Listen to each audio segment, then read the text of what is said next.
Hey, welcome on into the Ryan Ripken Show. We're back for another week and hope you guys maybe got to relax this weekend as the trade deadline came and went. It was a whirlwind, and now we are in the post-deadline situation now, which means, well, what's going to happen for the next 2 months? We'll explain all of that and more.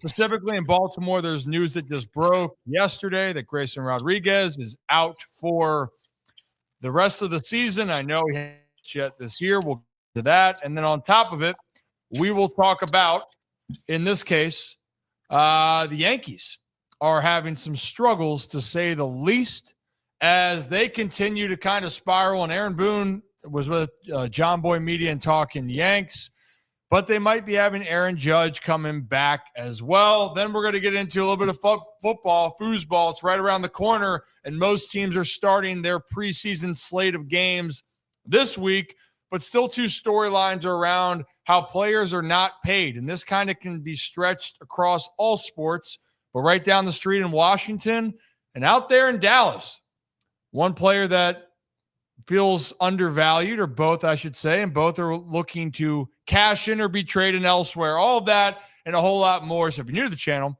hit that like and subscribe button. Ryan Ripken Show, we do it live every Tuesday, Wednesday, and Thursday. And this episode is brought to you by our friends over at Merit Clubs, which they got some offers here for August that we'll get into.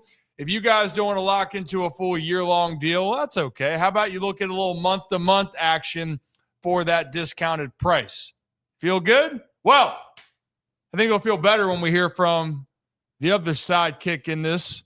He's right to the right of me. He's not here, but he is present on the show. Mr. Zach Bollinger. Bolly, how we doing? I'm doing well. We're talking about the trade deadline. You know, it's just last Thursday we had a 5-hour stream going through the ins and outs of the baseball season, and now suddenly it feels like it's football. I mean, Ravens got against the Colts in a joint practice. Ravens play football in 2 days. I mean, summer's flown by. That's a whole other, discussion. But yeah, lots to talk about. Not great stuff with Grayson Rodriguez, obviously. Yankees, the whole lot of concerns going on in New York, but a lot of fun things to talk about. I'm excited to get into all of it today. Yeah, we got a whole lot to dive into today. Also, I want to point out that Nick notes, I see if you guys are watching live on YouTube or X or Facebook, wherever it is, Nick, it's on YouTube. I see it. Lighting looks extra cinematic today. Thank you. I didn't mean to do this, Zach, by the way. I didn't turn on the other light. And I got to tell you, when it's just me in here, I feel more theatrical. I feel more. Yeah. It's a production. Production. We put on a production here. We do put on a production here. Also, a little steps, though. Zach, congratulations to us, to our community. We went over 21,000 right around the trade deadline. So thank you, everybody. 21,000 everyone on YouTube. And we're continuing to climb that ladder. So we really appreciate all the support. It's still so crazy to think that we still are not 2 years into this. September will mark our 2 years officially of locking in consistently to the Ryan Ripken Show. And that's because of all of you. So appreciate you guys. Thank you. Thank you very much. Thank you. All the antics that we have. Should we just dive into it? Should we just rip the Band-Aid off, get the bad out, and then we'll get to some, more lively, right? Let's do it. Let's get the bad news out of the way, and then we can talk about more fun things. Well, I guess not a lot of fun things. If you think we've got a lot of, obviously, injuries, trade requests. Looking back at it, until we get into less sad things for Baltimore fans, I guess we'll put it. Still sad things for other fan bases. They're not happy about them, but we'll rip the Band-Aid off for Baltimore fans first. Yeah, let's do it. So the recent news that was announced yesterday, Zach, Grayson Rodriguez one of the Orioles' top pitchers was hoping to be potentially the ace of the staff, or at least being that top guy this year with Kyle Bradish coming back. Never got off the ground because in spring training, velo was down, took some more time off, went on the IL then, was trying to ramp back up, had to be shut down, and then now he had a procedure done that's going to put him out for the rest of 2025 and hope to be ready for the 2026 season. But I want to kind of debunk a couple things here, because I know some people are going, well, why didn't he get this surgery earlier? Well, first off, I think there is some confusion, Zach. It is not Tommy John surgery, by the way. Yes, it is not. Not the elbow. Sorry, it's the elbow, but it's not the UC. Correct. It's not the UCL. You know, we need Yoni on here to really dive that down. You know what? Got to text that guy. Yeah, Yoni, unfortunately, Yoni can come on and say, once again, I told you so, because he's nailed it every time, for better or for worse for us. But yeah, Ryan, I mean, speak about it a little bit. The word to describe it is disappointing. And not just for Orioles fans, for Grayson. I think people get caught up in all of this and think from the fan perspective of, why didn't they just do this before? Why didn't Grayson get the surgery before the season? Why didn't he do this? Why didn't he end his 2026 months ago? The answer is, Grayson's a competitive dude who probably wanted to be on the mound, who probably wanted to come help this team, who saw an opportunity to be the team's number one, and now he gets sidelined for the entire year. It's disappointing for everyone involved, for the Orioles, for Orioles fans, for Grayson. Everyone wanted him on the mound. We've seen the potential, and we see how much better this team is when Grayson Rodriguez is healthy. So overall, the word to describe this is just plain disappointment. Yep. It has been disappointing for Birdland, for the team's performance on the field, and obviously then in this case, Grayson Rodriguez, who, it sucks, man, you know, that when he has been on the mound, on the bump for the O's, he's been really good. Problem is, being on the mound has been the struggle. Now, in this case for the elbow, and why fans are mad, Zach, and for everyone out there, because the wording this year was that Grayson was going to pitch. You know, hey, he's going to pitch. He's going to be out there. Now, Zach, I'll say, it's not like an I told you so moment either on my side. I didn't believe that this was a realistic opportunity, just because of what I was hearing, what I was seeing. And when you're that broad with it, that's where it's worrisome. It's kind of like when you hear Felix Bautista saying, we don't have a timeline, but it's bad. You know, they didn't say it's bad, but they go, we don't know. No, they have an idea it's not good. And so for Felix, when you hear words like that, probably going to be out. When they give specific timelines, typically, it's going to hit that timeline. Grayson never had a hard, concrete one from the jump. Not once.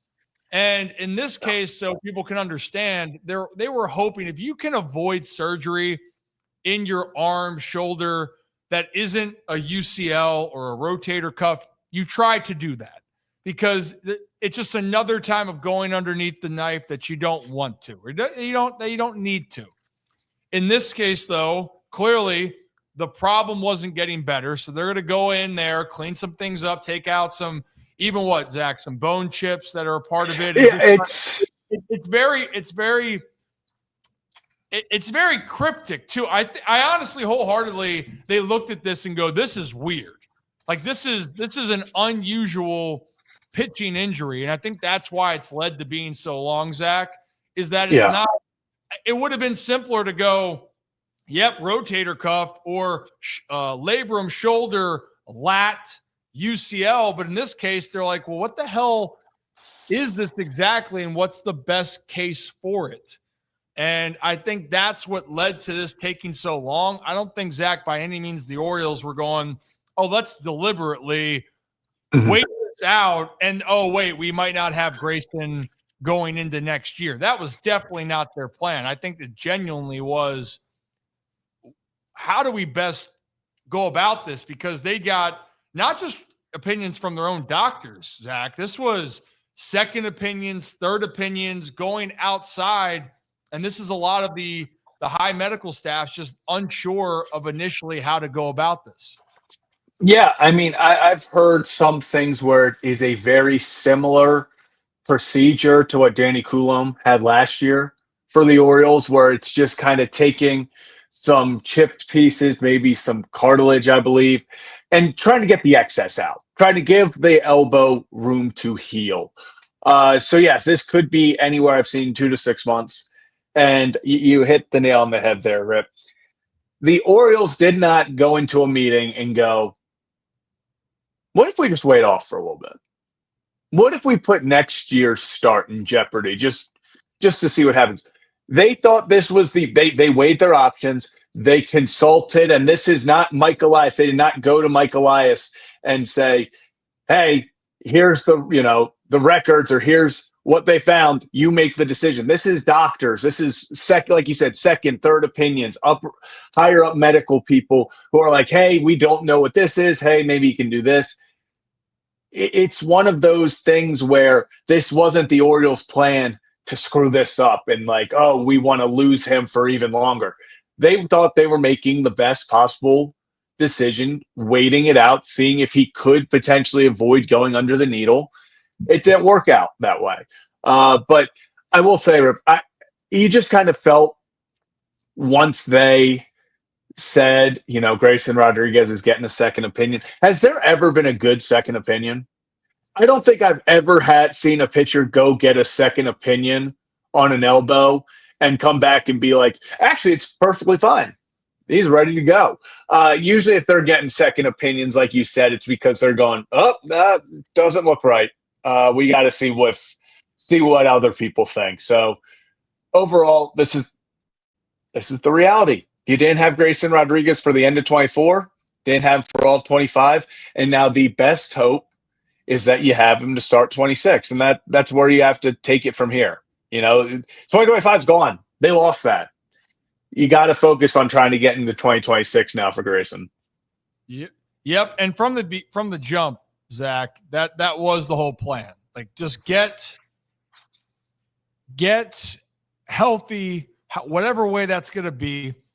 And with the way the season's going, pressure's off of any trying to get back and rush in the process. Now, I think I saw in the comments, they said, Grayson was on foul territory and said, hey, he'd be through after a month. And I've heard reports, Zach, of anywhere from a month or 6 to 8 weeks, he can start lightly tossing. It's reiterating, this is not Tommy John, but the biggest thing for Grayson moving forward is going to be, how can we best keep you healthy? Because ever since that lat injury, where he tried to rush to get to the big leagues when the team was playing well in 22, ever since then, it's been something has gone wrong for him. And it's kind of then worked from the lat to the shoulder down to the elbow. And I think it's all connected. So for anyone out there, you have to figure out what works for you. And for Grayson right now, it's how do you get on the mound? Because when you are on the mound, you are a difference maker. But for Baltimore, they have to go into this offseason understanding you hope to have Grayson, but you cannot depend on him being in your rotation when the season opens up. So they should be aggressive. And Zach, pitchers, it is true. This situation is different than other pitchers, but the same concept that pitchers are going to be injured is around Major League Baseball. Like, it's not an Orioles thing. You can go through all these teams. The O's had a lot of injuries this year. The Atlanta Braves have some big arms on the shelf right now. Schwellenbach, Ronaldo Lopez, who pitched really well last year. You have Grant Holmes as well. You could go step by step through the entire system, of teams. Mm-hmm. Red Sox, Tanner Houck's been out. They haven't had Cutter Crawford. You keep going. The Cubs lost Justin Steele, their ace earlier in the year. Looking at it, keep going and going, like Nick Lodolo on the Reds, Hunter Green. Go out to the Dodgers. That's the case in point, right? Everybody. No one cares at the end of the day what the hell is happening with your injuries. But the bigger thing that we're learning is you can never have enough. In football, if you are a Ravens fan or anywhere around the NFL, we've seen when a position gets depleted, how bad it can look on paper. And the reason I use the Baltimore example, because hell, we're here. When the Ravens lost all their corners to injuries, and then they were really that was bad going back, and it was so evident. And so what have the Ravens learned? And they're like, all right, we'll continue to just bring guys in, because we know we can't afford it. The number one priority for the Orioles, and just like the number one priority should be for almost every team, is making sure you have enough pitching depth throughout your organization and you have enough going into spring training. Right. I mean, let's keep this in Baltimore. We want to talk about depth and all of that. Look at the 2024 Baltimore Orioles. We've made jokes heading into 2024 of, the Orioles have 9 guys that could start in this rotation. The Orioles can, and then you actually, funny enough, added on to probably 10 once you found out who Albert Suarez was and the kind of dog he is. We were joking of the abundance of starting pitchers the Orioles had, and you're like, man, a guy like Dean Kramer is almost your number 9 when you take everyone into account. By the end of it, by September, you were sitting there after even acquiring guys like Trevor Rogers and Zach Eflin going, we don't know who's in this rotation because we've lost so many guys, because Bradish, because Wells, because Means. Like you said, you can go in feeling you're 9, 10, 11 deep at the starting pitching rotation at the beginning of the year. And at the end of it, you're looking like we have no one left. That's kind of the state of pitching in Major League Baseball, especially starters. You are just as good as your starting pitching depth, and you need guys. That's why when people talk about Cade Povich, Brandon Young, Chase McDermott from the Orioles standpoint, and they'll go, okay, well, they're not, guys long-term that should be in your, they got to be in the rotation as a 3 or 4. Yeah, maybe not on opening day rotation. But I'll tell you right now, you're going to need those guys in your organization to step up because best case scenario, guys like, Brandon Young, Chase McDermott, these younger guys, they're going to have to pitch probably 3 or 4 games a year just because of injury, just because of yearly things. You got to have starting pitching depth. Have to. And I want to remind people, when guys are coming back from rehab, the most important thing is that they feel good. So I'm seeing some comments here, Justin, about and hey, how we doing, by the way? Great seeing you in the chat. The biggest thing for Brad right now, for Kyle Bradish or Brad, I just care if you ask him after the game, how'd you feel? And if he goes, feels good, great. If he threw 100 balls and he felt good, I am A-okay with it. Rehab guys, it's getting right. But Zach, to your point, teams, when they make runs, it's the depth that they have that help them get to where they want to go. It's not necessarily the 5 that you go in to start a season. Now, 30 years ago or 25, 30 years ago, and you got a staff like the Atlanta Braves and you got Glavine and Maddox and Smoltz, then let those donkeys go out there and do the work and do the business because they were durable. They stayed out there, but that's not the same game nowadays. And so you need as much depth as you can get. And hopefully you do a lot of other things right. Because Brandon Young, you mentioned him, Zach, I thought he pitched relatively well in that outing against the Cubs. But the problem is can't get through the 5th. And so the stat line doesn't look as good at being, well, you couldn't get through 5. But yet the microcosm for the season, for the Orioles, it's a lot of other teams. But for Baltimore, fundamental mistakes. And that's not any knock to Jeremiah Jackson dropping the ball, but that's just one of the plays right there that has led to the Orioles being hurt in the process. Both those runs are unearned for Brandon Young. The Orioles end up losing that game, on a walk-off home run by Justin Turner. 3. So that's the point that we're making. I know it's tough, and maybe for the Birds, people are going to be looking towards 2026. Still means a lot for the guys that are still there, but hopefully they will be revamped and they learn a lot so they can get back to where they want to be contending to win the AL East and beyond. And if you're new to the channel, hit that like and subscribe button. Ryan Ripken Show. We do this live every Tuesday, Wednesday, Thursday, right here on YouTube, Facebook, and X. We are going to talk about some football later on because we are getting closer into the football season. And our two main sports here, baseball, football. And then we have this in the middle part where we're like, what the hell are we doing? What do we do with our hands?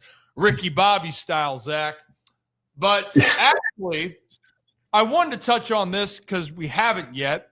The Savannah Bananas came to Baltimore. And for all the people, actually, Zach, could you pull up the graphic you made by chance? Yeah. So we've heard the argument that people don't want to come into Baltimore too much. Well, I kind of call bull on that. I think people come for whatever the product that they want to see. And if the show is once in a while that you feel like it's the hot ticket, the Savannah Bananas are the hot ticket wherever they go. Whether you like them or not, you like what they're doing. I think personally, Zach, it's tremendous for so many reasons because I don't view it as the traditional baseball because it's not. I want to just reemphasize that. It is not the traditional sense. They are entertainers that bring a product and a show to wherever they go. And guess what, Zach? They sold out both nights. They packed Camden Yards. And something that, it's no knock, but it's the truth, something that hasn't happened in Baltimore on back-to-back nights probably all year. And they did a great job, and a big part of it, obviously, three of those names came out. Jones, Markakis, Buck Showalter, Matt Wieters was another one. They put on a show, man, and people loved it. Yeah, it's one of those things. I like how you put it. I don't think, I've talked to some people and they said, it's awesome. Probably wouldn't have gone the second night. Like going back-to-back nights, not for everyone. And this isn't something where it's, you watch every single banana ball game. That's not the point of it. It is something fun, and I think they're killing it. Then I don't think they're killing it. We know they're killing it. Look at the sold-out crowd back-to-back nights. What they're doing is awesome. And I love the way, and I think it's something special, and it's a testament to how well they know what people look for. Bringing Adam Jones out, bringing Markakis, little things. Now, Buck Showalter didn't have to do a thing. He just coached first base, and the people went nuts. People loved it. It's like I understand when some people are like, oh, it's not pure baseball. You're right. But not once did they ever say they were. The Harlem Globetrotters don't say that they could win the NBA championship. These guys know that they're not, major. Most of them are minor leaguers who ended up playing this. I think they do an incredible job.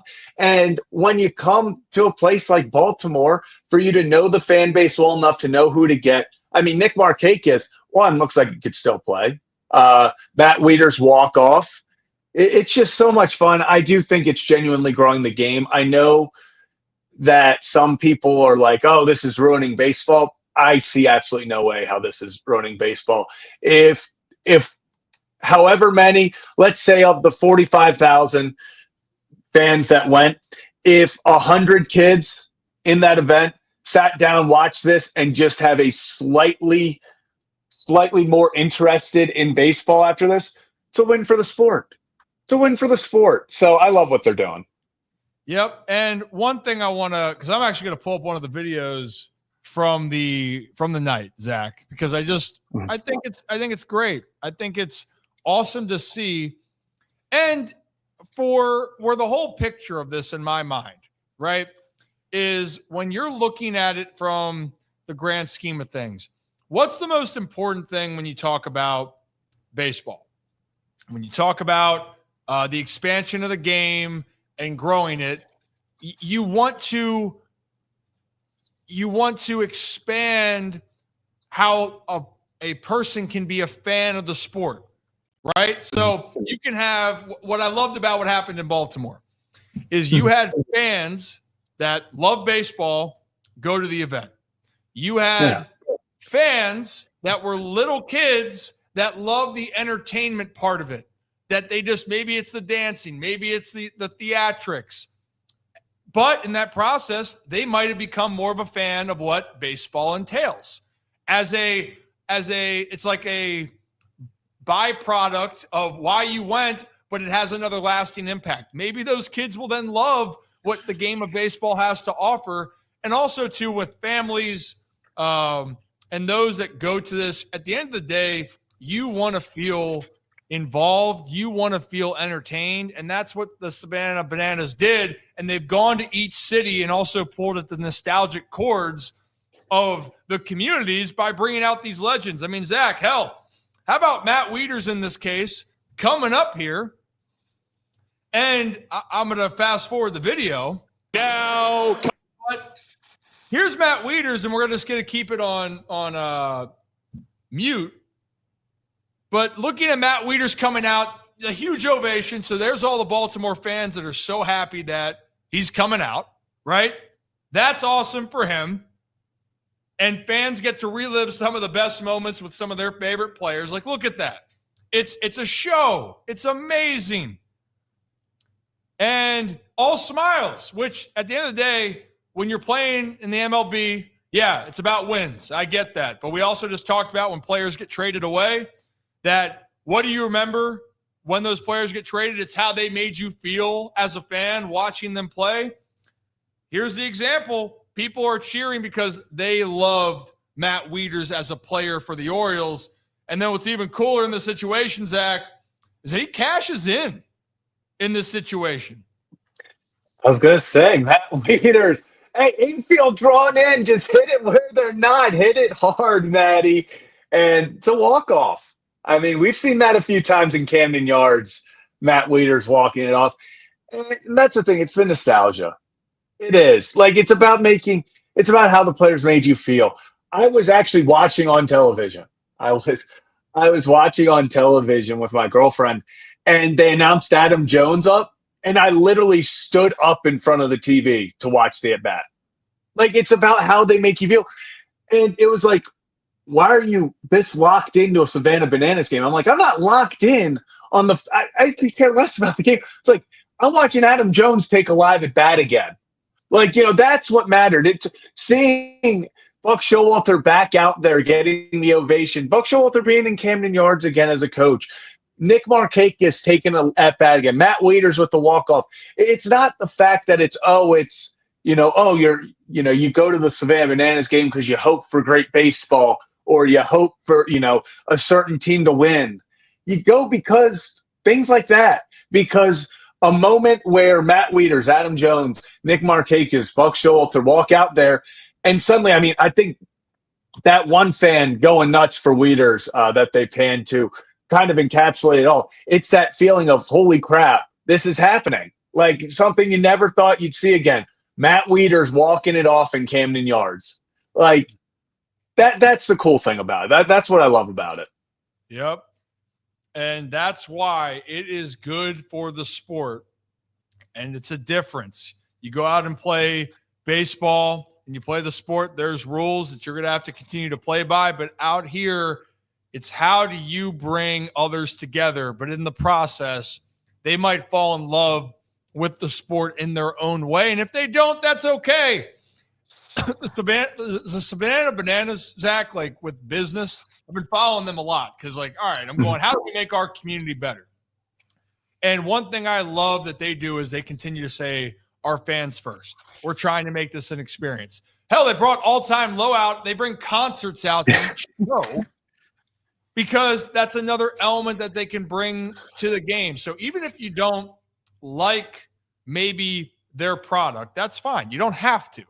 But you can't deny their ability to bring people together. And also, you have to respect the hell out of how much they are trying to make their fans feel special. Because when your fans feel respected and they feel part of it, Zach, it goes a long way. And I could say this, a lot of major league teams and a lot of professional teams and companies can learn a lot about that, of giving back and making the community feel that they are heard, they're seen, and you want to do it for them. So we could talk about that all you want. I know I wish I could have been there. I know saying, where the hell was the Ryan Ripken show for this, Zach? Well, maybe in a few years when this thing balloons out, the boys will be buzzing at the yard. I'll lay a sack bunt down for the Bananas. Yeah. I'm going big ball. Or I'm going to break my There's going to be no one on, no one out, and I'm laying down a sack bunt. Got to make them make the play. Got to make them make the play. We're going to see. They're going to try a trick. Error. I'm just going to bank on errors. Lay the bunt down. Catcher commits an error trying to go between the legs. Now I'm on second. On base percentage. Actually, that wouldn't help the on base percentage. But it's the little things, Yep. Okay. I was wrong. I will pretend. I will check swing it. All right. My bad. That's on me. I will not be bunting. I will do a Baltimore chop and get on that way. I'll use my speed. That's what you're built for. Built for speed, built for comfort. It's one thing, Oh, goodness. What movie? No. You don't know Actually, I feel like I should know that one. You should. You should know that one. Yeah. Yeah, it's okay. That's it. One of the best times of the year. Oh, Wedding Crashers. There we go. It just. Of course it was. Of course it was Wedding Crashers. Why wouldn't it be? I should have known. You should have known, man. It's okay. That's on me. Zach, we don't want no scrubs. All right. And right now, I'm looking like a scrub. That's on me. that is on you.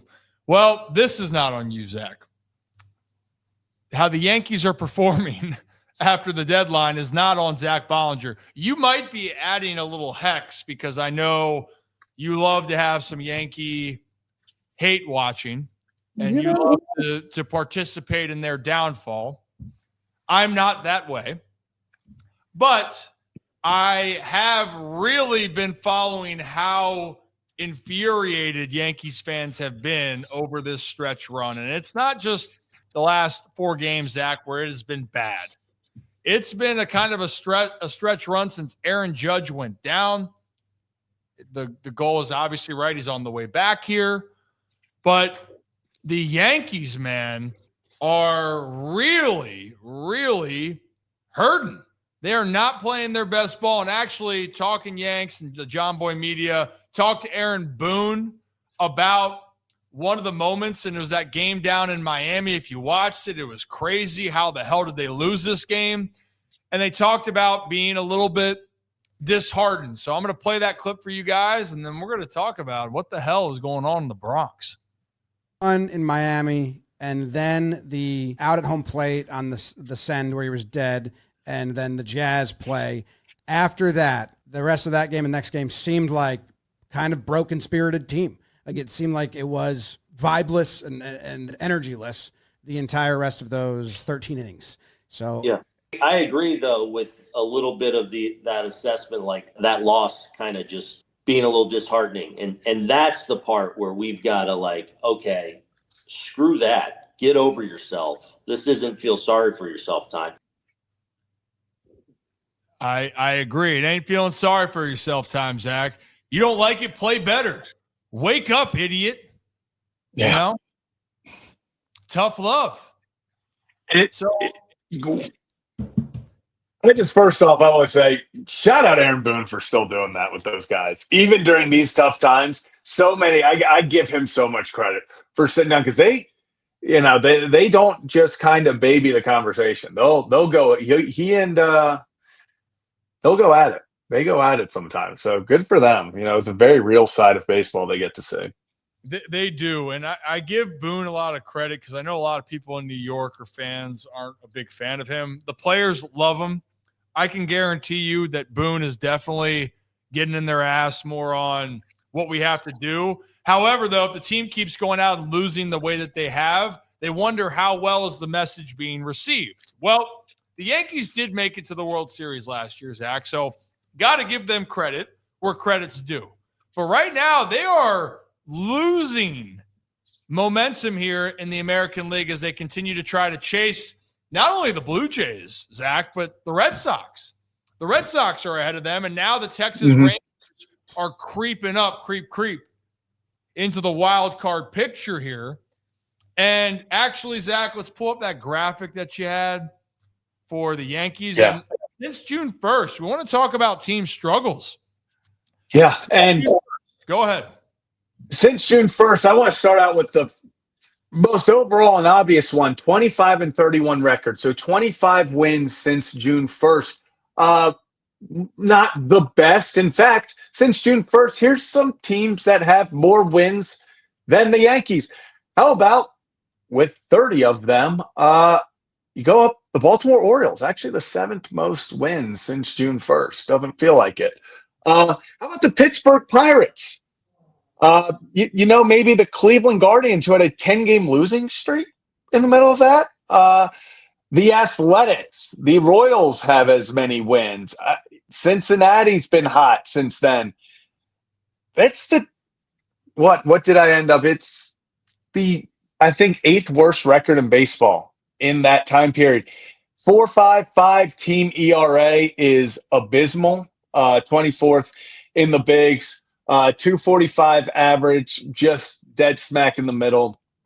And the pitching has just been the toughest spot for them. 277 runs allowed is the 4th most, 9 blown saves. In fact, I'm going to get to their since July stats in a moment because, spoiler, 8 of those blown saves have come since July 1st. So this has been a brutal stretch. And then 76 home runs allowed, the 3rd most. And it feels like they're always coming in back-breaking fashion. I think about Kyle Stowers in Game 3 versus Miami, where it's 3-1. Yankees are hanging around. It's, hey, we need to get this game. We need to go, creep in and steal one. Kyle Stowers 3-run bomb, back-breaking.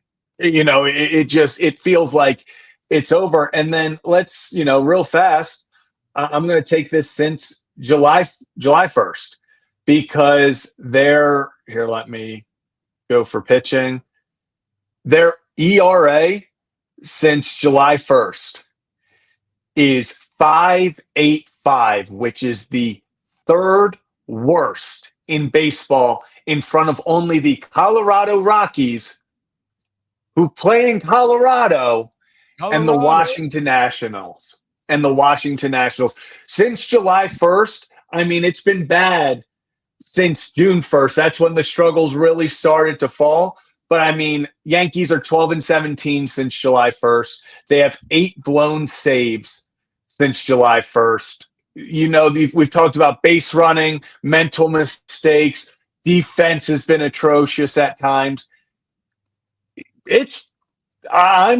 I'm officially hitting the panic button in New York. Ryan, how about you?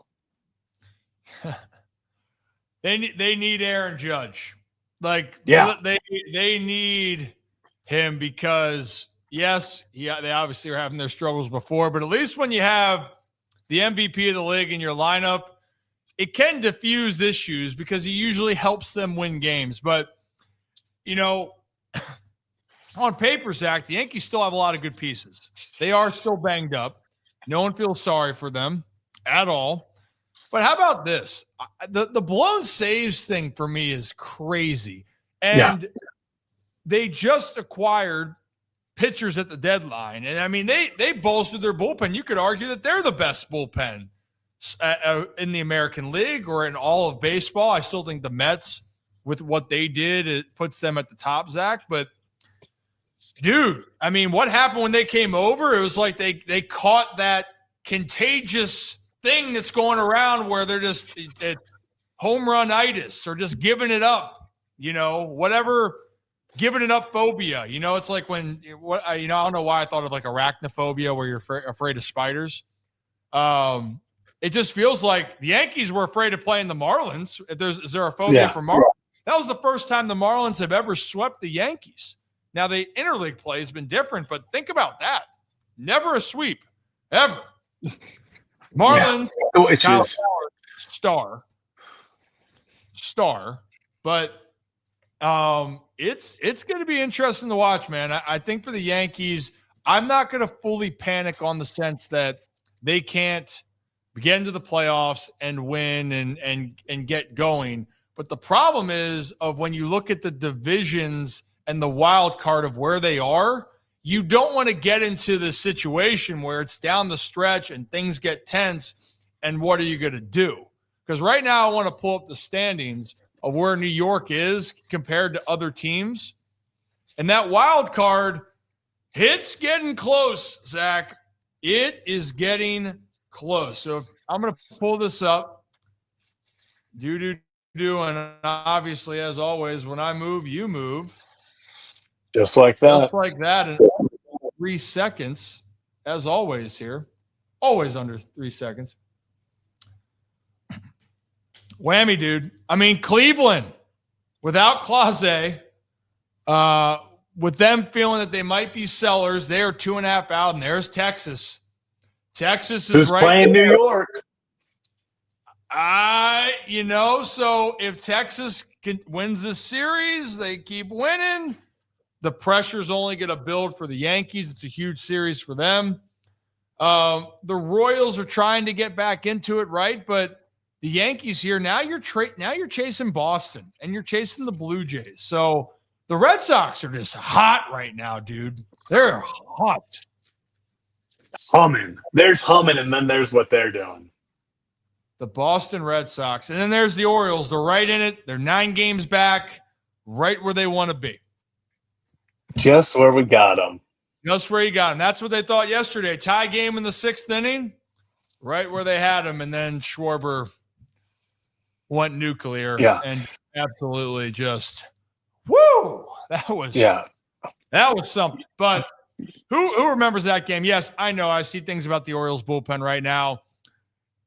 Come to terms with the fact that it's going to be woof and it's going to be rough. But I think that guys are going to have good opportunities. Cade Stroud going to have a good opportunity to pitch out of the pen and learn. Martin, I know it didn't, could have been better, but there are guys that are going to have to figure out if they're going to be big leaguers and part of this team in the future. So, but for right now, the Mariners, the Yanks, the Red Sox, they're all right in it. But Texas is knocking on the door to break through and hopefully make some noise. The AL West, man, that's a tough division. I still think the AL East, top to bottom, is the best division. But the AL West, I would argue that was the biggest winners at the deadline was the American League West. 1,000%. With the Astros making moves, the Rangers, the Mariners. Oh, and then, by the way, the A's got that haul for Mason Miller, which I think will help them in the long run. But you know what? Long run, what helps us, if you hit that like and subscribe button, Ryan Ripken Show, we do this live every Tuesday, Wednesday, Thursday, right here on YouTube, X, and Facebook. And if you want to be a channel member, click that join button. We are looking to revamp how we're doing some things, but joining and being a part of the community means a lot. Heck, I plan to have a little bit more time after this, Zach, so it won't be like a rip after dark, but I know with our Holy Shirts and Pants, I haven't had a chance to really talk and chat, so I might have some time, when our show ends, have like a 30-minute sesh, we can talk. Maybe I can show them some of the goodie bags, which I know it's been a while. Joe, I saw your comment about the shirts. I messed up on thing. We're a small operation right now, and until we're fully humming, then, it'll be a lot better. But there's some other goodies coming in the goodie bag, and we have some exciting news that we can't share yet, but it's a part of the growth and a part of where we're continuing to go. So thank all of you guys for all of the help. It's fun to watch, and we have a whole long way to go here until we get to where we want to go. But we appreciate each and every one of you, and I appreciate the ones on Facebook hitting that like. See you guys on X, and obviously YouTube. You guys have been great. Appreciate you, man. It's been a fun ride. It's been a fun ride. Zach, any other baseball notes that we can get into? Is there anything? No, I think I was going to say majority of it right now is one, I've I've found out I think the only fan base in the world right now having fun is Boston. Every other fan base, even Toronto, they've lost 6 of their last 10. Obviously, they had at one point a 4-game losing streak. Even their fans are getting a little weary. So I have never seen. I mean, let me look this up real fast. I think of every team in the playoffs right now, are 7 wins that separate the top team from the bottom team in all of baseball. So if you wanted parity, that's why I think it's frustrating that this is the Orioles' down year. If you wanted parity, you wanted anyone's game. I think that's the current state of baseball, because I could see maybe 3-4 teams coming out of the American League. I feel like there are 6 teams that could come out of the National League when you look at Dodgers, Padres, everyone out there, the Brewers. It just feels like this is going to be one of those Phillies, Mets, Cubs. There are so many teams. There are probably 6 teams, the top 2 in each division, that I could see making a run and going to the World Series in the National League. And same thing with the American League. I mean, there are probably 4 or 5 teams that can do it. It's going to be a very fun stretch of baseball. Yeah, I mean, it is. It's going to be fun. I know it's not fun for some people when your team's not in it, but there's a lot. Embrace chaos. It's going to be a lot of chaos here, and it's a lot of opportunity that you're going to see guys blossom. And that's the part where I don't like to jump right into the trade deadline right after it of like winners and losers, because how can you have a winners and losers after a week? Like, truly, you can't. You could say, oh, it's a big deal to get a lot of players back, say the Orioles and prospects. That's cool. We're not going to know the full result of all this for a couple of years. Yankees, you got some guys in the bullpen, not off to a good start, but could they be factors down the stretch? You're damn right they could. So, I don't like to go and blow smoke and do all that. One thing that we can talk real quickly, Zach, before we get into a little bit of foosball, I don't think the Bristol Speedway went exactly as according to plan. I don't think that was horrible. Fast start, if I should say so myself. I hate myself doing that. I'm sorry. That's just freaking terrible. You know what? Show's over. That was awful. Shit. But yeah, that was bad. Like they ran out of food, Zach. So not only was play suspended, they ran out of food in the first inning or something like that. Before the first inning. And all they had, from what I heard, was bunless hot dogs and chips with no cheese dip or barely any cheese dip. And all the merchandise was gone before the game started. Pretty much all beverages were gone before the game started. So if you sat there for those 4.5 hours to try to, just enjoy it, you couldn't do it with food or a beverage. You just sat there. And if you wanted to go inside to avoid the rain, it was shoulder to shoulder with everyone. That was a tough one for Major League Baseball. I don't think that's how they saw that one going. I mean, one of the best images of the event, and I agree, I just saw in the comments, but I'm pulling up the photo now, it's Tyler Stevenson wearing a little Ricky Bobby catcher's gear. Now, this is elite. This is top tier. Zach, is this probably, we might have to do some more research here, but is this one of the best homages to a movie that you can have on a field? Because you have to keep it to the team's colors and who they are. But clearly, that's homage to Ricky Bobby and Talladega Nights. If you ain't first, you're last. Oh, yeah. That's beautiful. That's awesome. I mean, I love when baseball players have fun, especially with, we talk about all the time where it's like, do players allow their personality to come out? This is awesome. This is understanding the opportunity and taking it, and he absolutely hit. Absolutely hit. This is perfect. Everything about this is perfect. It's just a shame they didn't get to show it off in better conditions to start. Oh, yeah, for sure. Trying to look up now, like top 5 players paying homage to movies, because I would love to I know players have done it with cleats, and because there's certain rules and parameters, right? No doubt that guy choose Big Red. And if you don't choose Big Red, then you can go. I say the word. Should I say the word? Say the word. You might as well. Yeah. If you don't chew Big Red, then fuck you. That is the phrase. I'm just completing the movie quote. It's just a quote. It's just a quote. And is that how I feel about Zach or Rock? Definitely Rocco. When Rocco acts up after dark, that's a problem here. That's a problem. But also, now I'm going down this rabbit hole. Break it, Pepe Le Pew. What a movie, dude. What a movie. Talladega Nights. We're gonna have to rank. I gotta rank Will Ferrell movies. Maybe that'll be a topic for us later this week. Oh, actually, that would be good. Ranking the Will Ferrell movies, and we should rank the Adam Sandler movies since Happy Gilmore just came out, and we had Chris Titone on last week.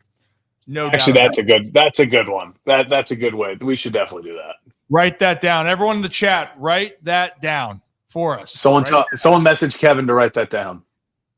Write that down. Lord knows he needs help more than ever. But guys, we appreciate you all, and we are going to talk a ton of baseball. Actually, we did just complete a new part of the Legend Series, which will be released this Sunday. Holy Shirts and Pants members, you got a glimpse of who that guest was, and he had some great stories, had some technical difficulties, because why wouldn't we have it when we need a moment? But it was really great, and we're going to continue that on. Baseball's our backbone here. But football, if you like the Legend Series for baseball, you might like the Legend Series that we might have upcoming for the fall season. It'd be fun. Just saying. Zach, why don't we'll go over now to the gridiron here for a moment. Take it to the gridiron. But as we do this may be a good time to take a trip up to our friends at Hollywood Casino Charlestown Races in West Virginia. I feel like I nailed that. I'm just gonna say it. I know. I don't. I'm gonna say it. I nailed that. I felt it in my bones. I nailed that one. You felt it in your plums? Felt it in the plums. Yeah. Well, that was good. Do you have any bets tonight that could be great for anybody? Yeah, I do. I'm sticking with my guy. I think I've hit 5 straight. Maybe 6. Gonna have to look. No, wait. You had 4 in a row. We don't know if you got the 5. Did you hit on the last bet last week? Yeah, I did, because I did, because the one that I was going to put didn't hit. Remember, I was like, oh, Abbott missed. Abbott already started. I can't put him now. He missed, so the universe was looking out for me.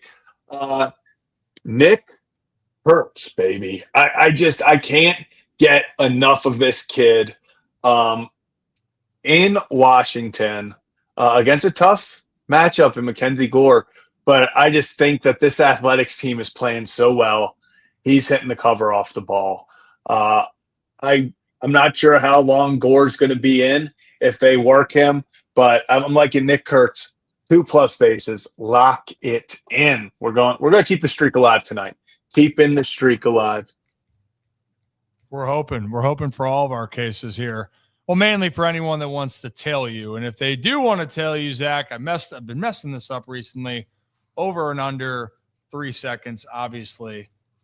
As everyone knows, it's always on the under. Yeah, it's a little maybe rigged, but we try our best. Timeout. You think this is rigged? You think I'm just saying rigged? I'm just saying MLB might need to look into it. Whoa. A lot of money put on the under, just saying. Oh, well, here you go. If you want to tail Zach or fade him, or fade the over or the under on some other bets. You bet $10, get 100 in bonus bets, and you get 30 days of ESPN Plus on them. Download the ESPN Bet app, and you must be 21 years or older. If you got a gambling problem, call 1-800-GAMBLER or call our friend Rocco DeSangro. But we appreciate our friends up at Hollywood Casino. And actually, Zach, week one, since we were thinking about going to Buffalo, and I really want to go to Buffalo, but when the opportunity presented itself to us to go back up to Hollywood Casino, had to. And there's two guests, one Washington faithful that fans will love. Oh, and then there was a old Ravens legend that did some pretty damn good things here, almost set a record in the process, Zach, that we are going to be able to see on September 7th up in West Virginia. So we hope to see you guys up there. But we appreciate our friends at Hollywood Casino in Charlestown Races and West Virginia. That was better. That is better. Okay. Thank you. Good. Yeah, thank you. I try. I had to warm up the pipes a little bit, but we got it. Yeah. We'll save another day for overs and unders. And, I was actually looking at the win totals for teams. Cowboys are set at 7.5. It's interesting.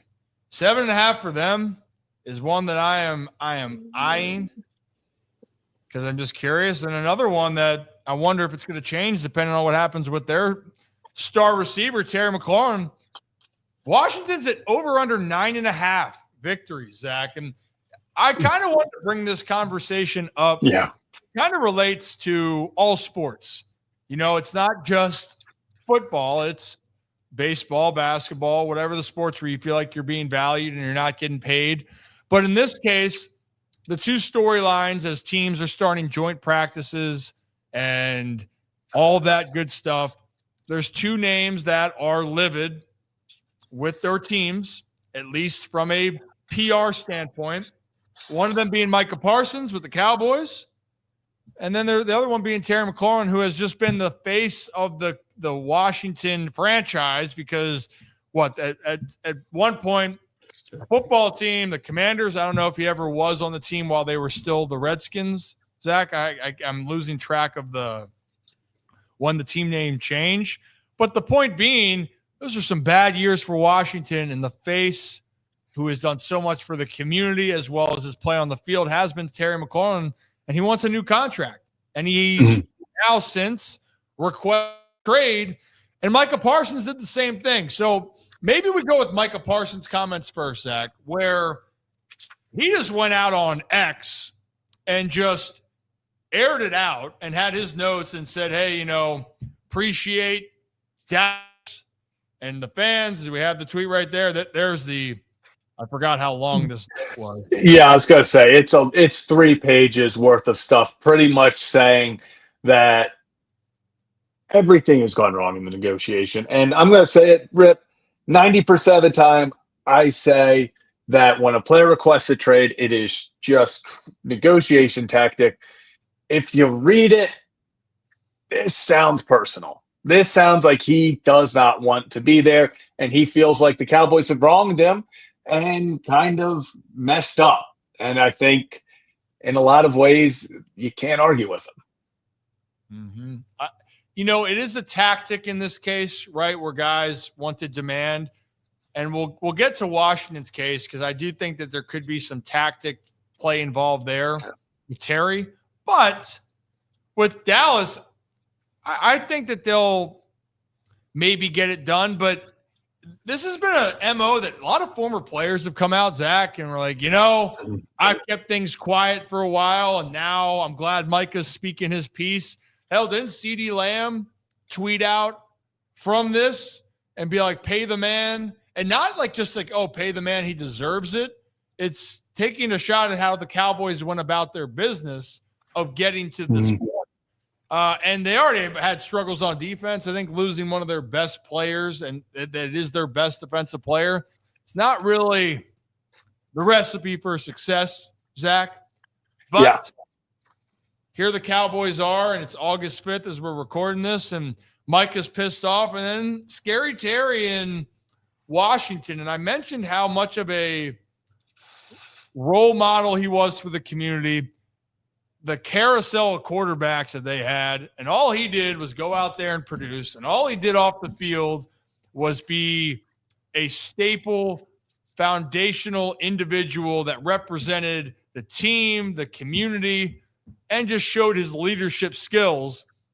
And then, by the way, with a rookie quarterback, balled out. Now, Jaden deserves a ton of credit because he's the one doing his. But Terry then, 13 touchdowns. Career year for him in that sense. And once again, proved when he gets chances and he has someone good throwing to him, the dude can ball out. But there was two clips in this that I wanted to show. One was Dan Orlovsky's point on ESPN. Talked earlier on First Take about the exact thing I was referencing, that this is more than just signing a wide receiver and you're looking at value. You got to look at what this guy did for your organization in some of its darkest times. Can't trade him.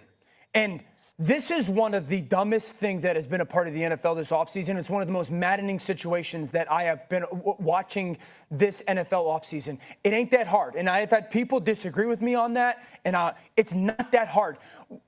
Respectfully, Washington, you were a dumpster fire for years. You were a laughingstock. The only thing good about your organization was that young man. Every year he did it, year after year after year, for like 5 or 6 years with disaster all around you. You were the only reason why anyone spoke somewhat positively about your organization. If you don't have him, you erase everything that you did last year. Everything that you did. And I'm being respectful to Dan Quinn and Adam Peters and what they did last year. You need him. Give me receivers that impact winning as much or if not more than Terry McLaurin. I'll give you like Jamar. I'll give you like Justin. Mm-hmm. Amon-Ra St. Brown. This guy, he impacts winning. This is a team that had 6 fourth-quarter comebacks, was ridiculous on fourth down. What are we doing in Washington? You finally have some good. And you finally have hope for the future. Years, yes. And you're trying to take away the one thing in your organization that before Jaden and this group got there was good. It makes no sense.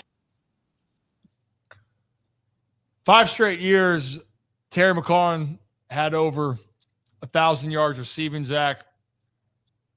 His rookie year, 919 in 2019. He's played 17 games, every game of the season since 2021. In 2020 and 2019, played 14 and 15 respectively. Dude's good, man. He's a good player. He is a great individual that people have watched. And I mean, look, I know that they don't want to have to pay what wide receivers are getting paid right now, and I know you don't want to say, I want to pay a guy because it's just because of what he does off the field. But in some cases, I think this is the exception. And also, it's not Terry. I expect Terry to do the damn thing again. I think he'll have even more opportunities because Deebo Samuel should take away at least some I don't know what Debo's going to be this year in terms of it, but I think Debo's not washed. I think Debo's going to have an impact, which should then open up some more opportunities for Terry, and they have more weapons offensively. They don't need to take a step back with this. Just pay the man, which I think they will. I don't think he's going anywhere, but they need to just get this done.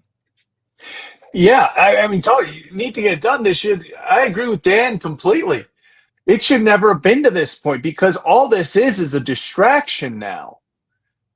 We're not talking about the Commanders and Jaden Daniels heading into year 2 and what they can become and all the additions and how they can go out there and compete and maybe make a run. We're sitting here talking about how, new ownership feels like the same Washington franchise not rewarding their players. Things aren't going well. Your centerpiece, your guy that, like you said, for so long was the guy there. He was the guy for your rookie sensation. if you don't bring him back, and the fact that it's even gotten to this point is disheartening. If you are a Commanders fan, because you're like, why? Why is it getting to this point with Terry? Terry, of all people, the guy who, and I will say, I think it impacts the team. If he's not there, not only on the field, but this is a leader. This is a guy who has been the leader of that team, who's been the leader in that locker room. And he's a guy people look up to, leads by example on the field, off the field.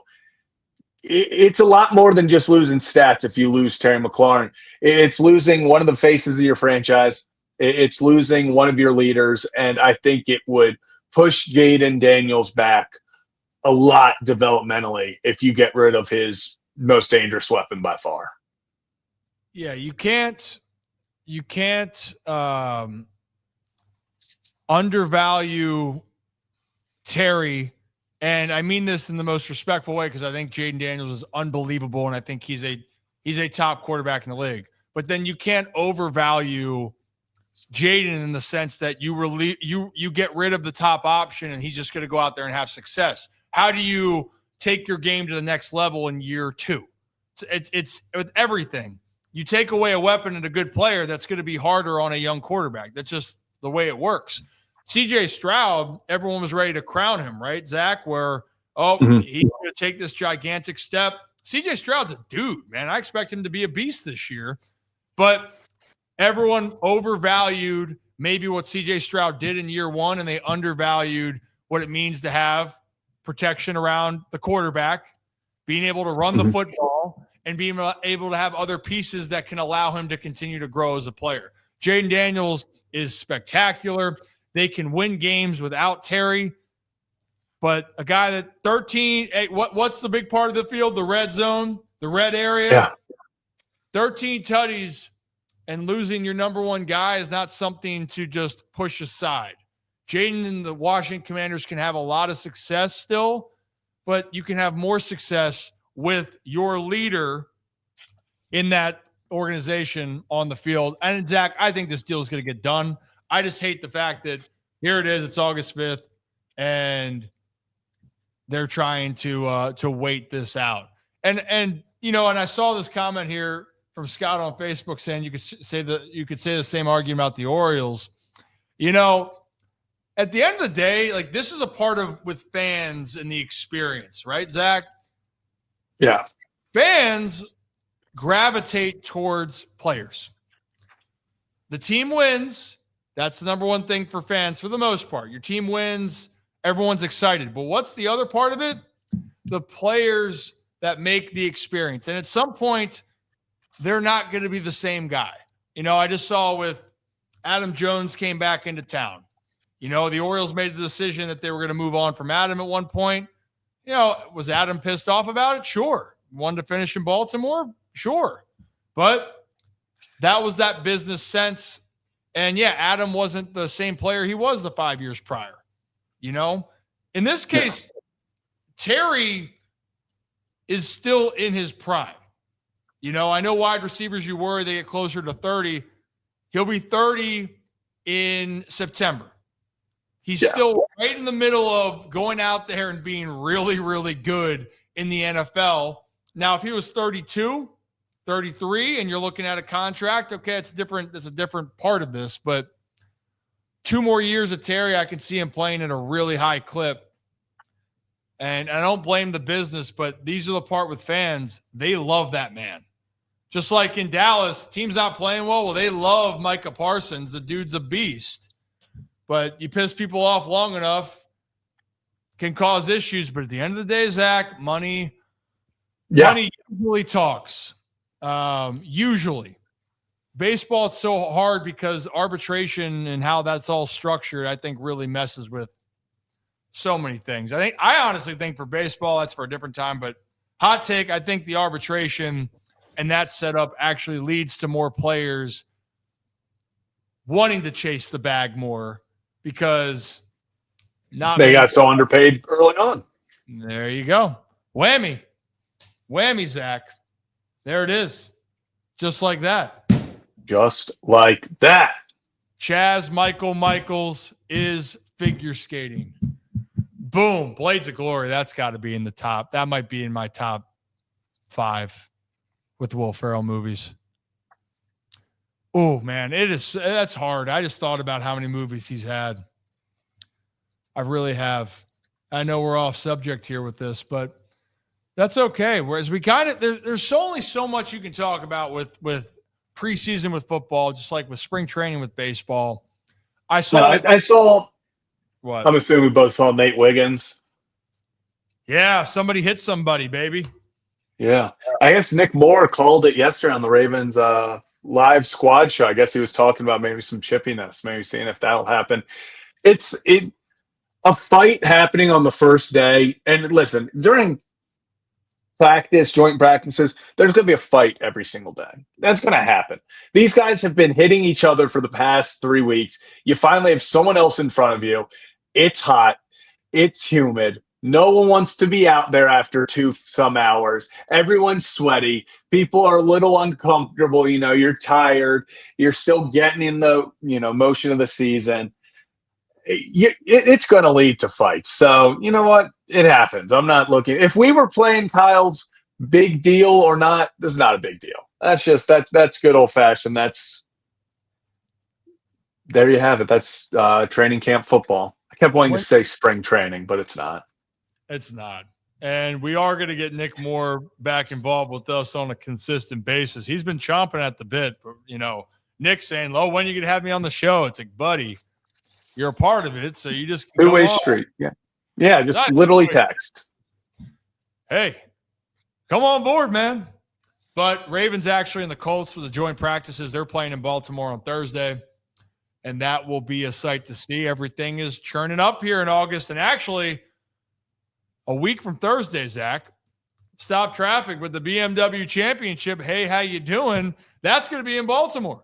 That's actually starting a week from Thursday, coming right up here, 25 minutes north of the city. Zach, I got to be honest, man. I got it on the golf course the other day. Not looking great. Front nine was not great. Okay. We were playing match play. It was me and my buddy Charles. We were facing off against 2 of our other friends. And Charles is, don't let him hear this, but Charles is nails, and he was locked in. He was like Happy Gilmore back 9 in movie number 1, where he found his happy place, and he was just dialed in. And I started to make some shots. I had, my quota of helping out for our team, and we ended up winning the round. But I'm like, damn, what do you have to do? This is fun. I love it. But then I have so much more of an appreciation for all those golfers out there of how hard the sport is. And if it's anything like it was years ago when it was Cantley and DeChambeau, where they were going like 23 under, whatever the hell it was, Zach, which is just ludicrous. Unreal. It's unreal. But they have things running all week up there from, I think it starts even on Wednesday, all the way through the tournaments, the FedEx Cup standings. So only the top golfers that qualify are going to be coming through to Baltimore. But they have tickets on sale now at bmwchampionship.com.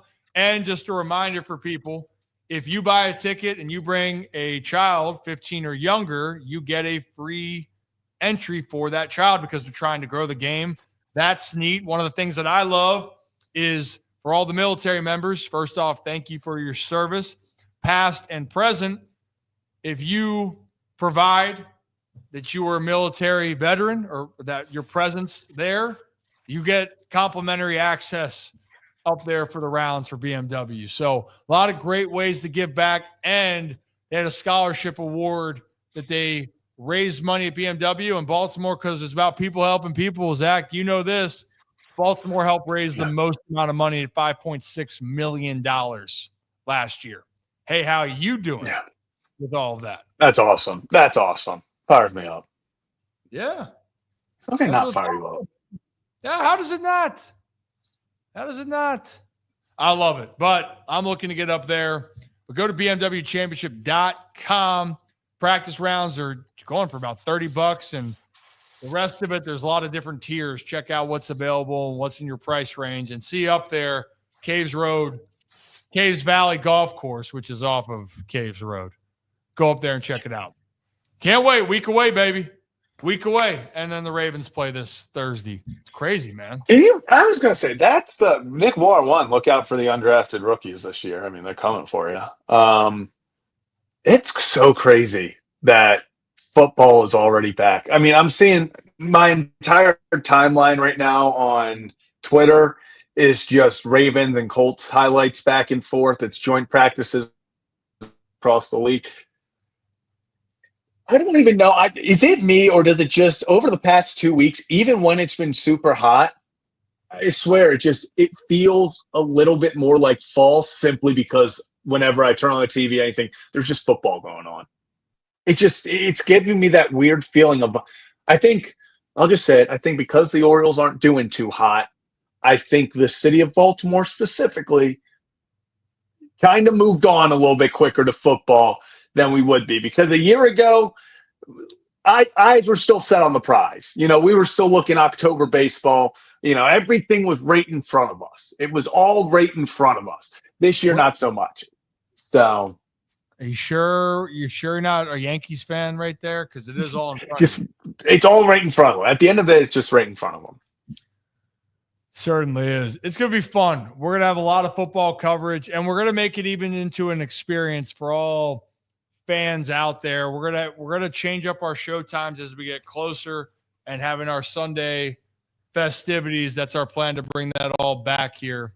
So I am excited about what we have in store there. And also, Zach, because, you know, we've realized this, but we want to do a better job this year, is we know people in Baltimore love the Ravens and the Orioles, but not all Oriole fans are Ravens fans because of the move with the Colts going to Indy. And that's not saying that people remain Colts fans. It's that there's so many people that are Washington fans right down the road. So we're going to do a better job of covering what's happening with the Commanders. Don't worry. We're going to cover a lot with the Baltimore Ravens and around the NFL, and we will still have our Legend Series because baseball is our backbone.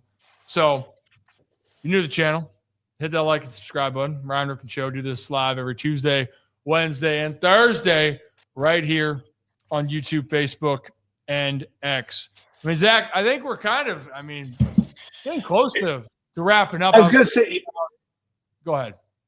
I was just going to say, we're in that March and August for us are those two, like, it's like that, you know, that Will Smith meme where he kind of looks around in the room by himself and you're like, damn, how do we get like we just had the biggest fight, you know, the 31st is our peak, you know, it's our Super Bowl in the summer.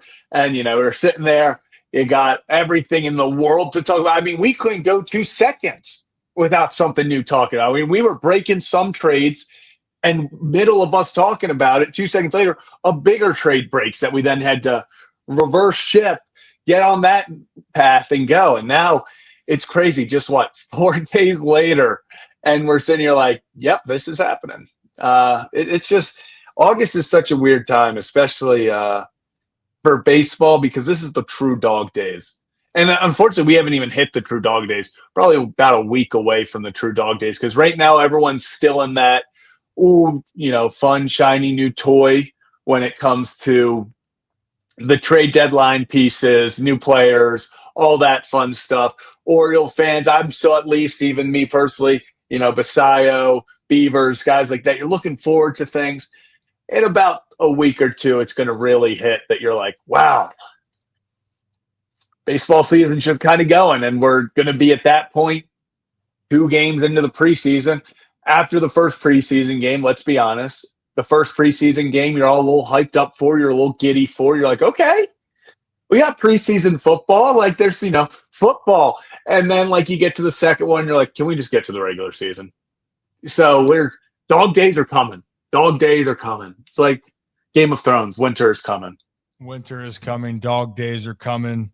Mr. Pup is coming. He's in here right now, Zach. Ollie's just, when he keeps saying dog, he's just scratch. Do you need to scratch? You need to give you a scratch?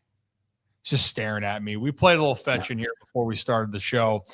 And also wanted to bring this up real fast. We're going to be covering some Terp stuff as well throughout the season for football and basketball. So don't worry, we're gonna do better on that. I also want to do some better stuff during the season, even on Kevin and Zach Reacts, maybe with some perp games. So we'll see what happens. Just continue to grow and what people can come watch on this channel and on the network. Yeah, I mean, the thing is, we're going to continue to create something for everyone here. We're going to be live. We're going to have interviews. We're going to talk baseball. We'll talk some foosball. We'll talk some college basketball and whatever else is on our mind. And maybe we'll go down a list of best Will Ferrell movies, which we will do this week. Zach, I might have to create a different list of best cameos by Will Ferrell. Oh. Because, yes, he was in one of my favorite trilogies of all time, Austin Powers. He's in it. Cameo. Well, I will say, Will Ferrell is one of those guys where a show, a movie completely changes, even if he is simply a cameo. Like, even if he just is in it for, let's say, 3-4 scenes, he's good. He is due for at least 1 or 2 lines during those few scenes that completely change how you view the movie. Because you're like, okay, that was good. Will Ferrell came in here and he did his thing. He did his damn thing here, Zach. And we've been doing our damn thing here on the show. And if you're new to the channel, hit that like and subscribe button. We're live every Tuesday, Wednesday, and Thursday on YouTube, X, and Facebook. Reminder, and I say this all the time, Zach, just because you can watch it and listen in different ways. So Spotify and Apple and wherever you get your podcast, we will put the episodes up after the show so you can listen on there. Rate and review, get the good word out on what we're doing. So we have a lot of things cooking here as we move into the fall, and we're just getting going. Just imagine as we continue to grow, another Will Ferrell phrase, our goal is to be bigger than prestige worldwide, which in some cases could be already obtained, and other people it's a metaphor that we got a long way to go. And we certainly do, but we can't do it without each and every one of you. Oh, yeah. Scott, that's a good point. Because I keep thinking of it with the other guys. It's Bed Bath & Beyond. I just saw the answer, but it is Bed Bath & Beyond. Yeah. What a point military to bring up. It's incredible. It's where you got to creep. Zach. A line. We were doing so well. Yes, and check out the Discord. I see Joe Adams talking about that. Check out the Discord. Yes, check out the Discord here, please. And if you're in the Maryland region too, we're going to have a lot more events with our friends behind here, Merit Clubs, which we want you guys to stay in the loop for, by the way.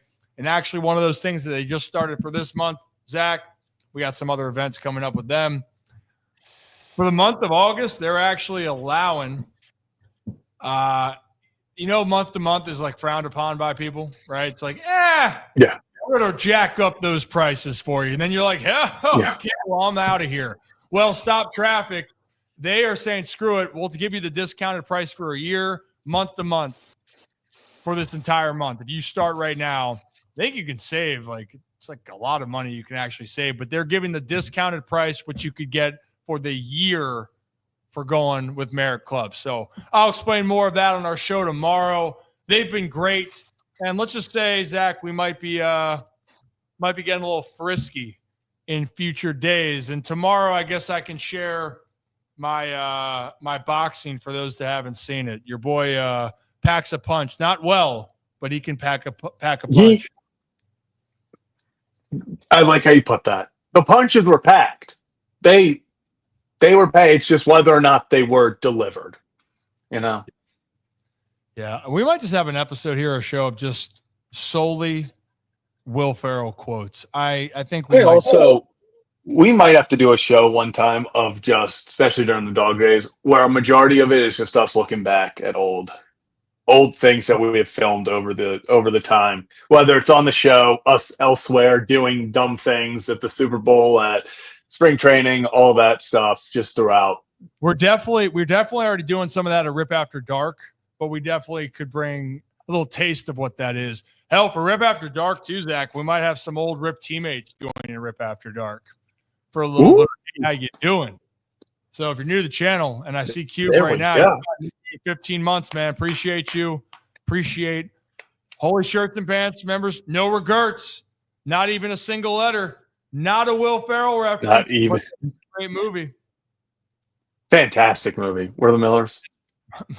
Cat Party. That could be, if you know, you know. The Cat Party was one of the most iconic moments that we've had on this show. Well, Zach, I think it's right now. I got to hop on. Actually, got to get into a meeting because, Mr. Business over here, we're trying to grow the empire. But Holy Shirts and Pants members, I might have a little downtime. So get ready for a notification here maybe in 30 minutes so we can hang out. All right. But I'm going to run over and cue the music, Zach. Yeah, go do that. I'm going to switch myself over. I'll do it. Here we go. Appreciate everyone tuning in. What the dog days? We're officially in them. Kevin and Zach react though tonight. Orioles versus Phillies. Head over and hit that subscribe button over there. Just hit over 2,000 there. So you want to keep supporting us. There's your opportunity. He didn't turn the light on over there. We're turning now and turn the lights down low. And where you wanna go. Oh, I haven't been over here in a while. Nope. It's a top left. Okay, that's a problem. How do I get them to stop? You have to hit him again. Okay. That made sense. Hey now.